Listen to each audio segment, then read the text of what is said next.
मंदिर में अगर दिया लगाने जा रहे हो, बाती लगाई है आपने मंदिर के अंदर, तो कुछ देर बैठिए, कुछ देर स्मरण करिए। हमारे यहां तो यहां तक कहा गया है कि किसी मुर्दे को अगर जलाया भी जाता है तो कपाल क्रिया तक रुकना पड़ता है कि थोड़ा रुकिए, कोई पीछे से आकर कुछ कर ना जाए। दीप जलाने थोड़ी देर रुकिए, और दीप का भी नियम है महाराज, दीप का भी नियम है। दिए में जो फूल बत्ती लगती है, गोल बत्ती लगती है, गोल वाली, ये बत्ती हमेशा कोई विष्णु भगवान की पूजन कर रहे हो, शिव जी की पूजन कर रहे हो, कोई अन्य देवता का अगर आप स्मरण कर रहे हो तो गोल बत्ती लगाई जाती है। भगवान के मंदिर में पूजन कर रहे हो तो गोल बत्ती लगाएं। लंबी बत्ती, लंबी वाली जो बत्ती होती है लक्ष्मी की पूजन में, देवी पूजन में, जितनी भी माताओं की आप पूजन करोगे, जितनी भी देवियों का आप स्मरण करोगे, उसमें लंबी बत्ती का प्रमाण है। पितरों की पूजन में लंबी बत्ती का प्रमाण है। पितरों को कभी गोल बत्ती नहीं लगती। आप मटके के पास में, परिंदे के पास में, जल के पात्र के पास में कोई भी अगर दिया लगाएंगे तो वहां गोल बत्ती रखकर लगाएंगे तो घर में लक्ष्मी नहीं टिकेगी। कई लोग कहते हैं कि परिंदे के पास, मटके के पास में, पानी के स्रोत के पास में जहां जल भरते हैं, हंडा रखते हैं, टंकी रखते हैं, वहां पर मटके के पास बत्ती लगाओ, दिया लगाओ, पितर शांत रहेंगे। तो पितरों को शांत करो, मना नहीं है, पर दिया लगाने का नियम है कि पितरों को अगर आप दिया लगा रही हो मटके के पास, परिंदे के पास, या अमावस्या के दिन पितरों के लिए अगर दीप लगा रही हो तो गोल बत्ती अगर लगाओगी तो कार्य कभी सफल नहीं होगा। घर में लक्ष्मी नहीं टिकेगी, संपदा नहीं रहेगी, घर में कोई ना कोई बीमार पड़ा ही रहेगा। धन आएगा जाएगा, टिकेगा नहीं। इसलिए पितरों के लिए अगर दिया लगाना है, पूर्वजों के लिए दिया लगाना है, पितरों के लिए अगर दीप लगाना है तो लंबी बत्ती लगाइए, लंबी बत्ती। महाराज लंबी बत्ती का प्रमाण हमारे यहां शास्त्र का, गोल बत्ती का प्रमाण। और सुंदर चरित्र कहा, यदि आपके जीवन में बहुत ज्यादा लक्ष्मी से तकलीफ है, कष्ट बहुत ज्यादा है, या संबंध खराब हो रहे हैं बहू और बेटों के, संबंध खराब हो रहे हैं, अदालत में बात चली गई कि लड़की और लड़के का तलाक होने वाला है, बहू अपने घर जाकर बैठ गई, आने को तैयार नहीं है, जमाई अपने घर रह गया, लड़की को लाने को तैयार नहीं है,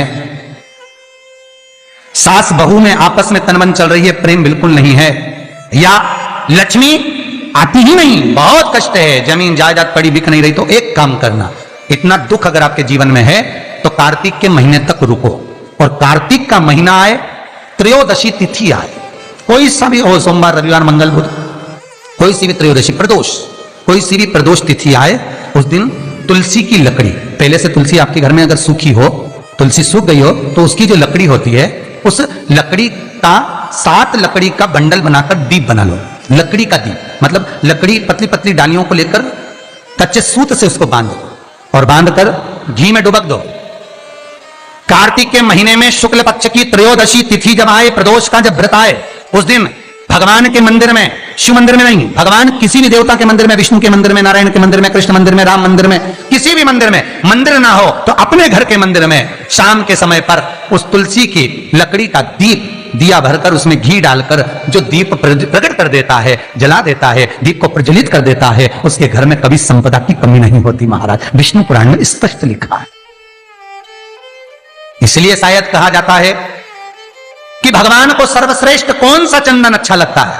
आपको पहले भी कथा में कहा, आगरा की कथा अगर किसी ने सुनी होगी तो उसमें वर्णन किया, भगवान को सर्वश्रेष्ठ चंदन कौन सा, भगवान को सर्वश्रेष्ठ चंदन कौन सा प्रिय है, वो कौन सा चंदन है जो भगवान विष्णु को लगाएं, राम को लगाएं, कृष्ण को लगाएं, वो कौन सा चंदन है जो श्री हरि को लगाया जाए। तो जीते जी भगवान विष्णु एक बार गले लगाते हैं, उसको कहते हैं हरि चंदन। कौन सा चंदन है? हरि चंदन। हरि चंदन बाजार में नहीं मिलेगा, हरि चंदन आपको बनाना पड़ेगा। कैसे बनाना है? तुलसी जब सूख जाए उसकी जड़ को निकाल लिया जाए, वो जड़ को पानी में धो लिया जाए, धोने के बाद उसको सिलबट्टे पर, पत्थर पर घिसा जाए, और घिसकर उसमें थोड़ा सा कुंकू, रोली डालकर तैयार कर कर जो भगवान विष्णु के मस्तक पर, कृष्ण राम के मस्तक पर लगा देते हैं, और उसकी एक बिंदी अपने हृदय पे लगा लेते हैं। जीते जी भगवान एक बार उसको गले लगाते ही हैं। हरि चंदन प्रियता। जैसे शिव महापुराण में रुद्र चंदन का भाव है, शिव महापुराण में रुद्र चंदन का प्रमाण दिया जाता है। अगर आपने लिंग पुराण पढ़ी हो तो उसका 5वां स्कंद अवश्य पढ़िएगा महाराज, और शिव महापुराण अगर पढ़ रहे हो तो उसका कुमार खंड पढ़िएगा, जिसमें रुद्र चंदन का प्रमाण है। रुद्र चंदन कैसा? रुद्र चंदन का प्रमाण कैसा? तो महाराज कहा चंदन घिसकर, पीला चंदन घिसकर उस चंदन को 3 मुखी रुद्राक्ष पर लपेट लिया जाता। 3 मुखी रुद्राक्ष पर उस चंदन को लपेटा जाता।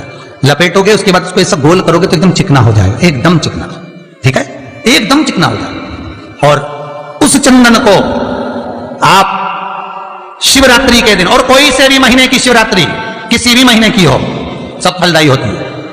अगर आप पंचांग में देखेंगे तो शिवरात्रि लिखी हुई आती है, हर महीने शिवरात्रि पड़ती है। किसी भी महीने की शिवरात्रि पर रुद्र चंदन अर्थात जो चंदन का आपने 3 मुखी रुद्राक्ष में लेपन करा है, उसका गोला बनाया है, वो चंदन अच्छा मोटा मोटा कर लेना, अच्छा बढ़िया, ऐसा नहीं थोड़ा बहुत ही लगा, पूरा रुद्राक्ष दिखना नहीं चाहिए, पूरा लपेट कर उसको शंकर के शिवलिंग पर ले जाकर रख दीजिए और फिर धीरे धीरे शंकर भगवान का जल अभिषेक करना प्रारंभ कर दीजिए। वो चंदन पूरा धीरे धीरे शंकर के शिवलिंग पर डलना चाहिए।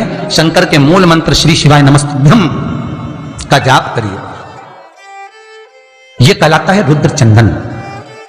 इस चंदन के अभिषेक से महाराज जो काम नहीं होता आप कर कर उस कार्य को प्राप्त कर सकते हो, सिद्ध कर सकते हो। रुद्र चंदन, हरि चंदन, रुद्र चंदन, ये वो चंदन है जो जीवन का सुख प्रदान करने वाले हैं, हरि तत्व देने। उम्मीद है यह वीडियो अच्छी लगी होगी। अच्छी लगी हो तो इसे जरूरतमंदों के साथ जरूर शेयर करें ताकि वे भी इस उपाय से लाभ उठा सकें। धन्यवाद। श्री शिवाय नमस्तुभ्यं।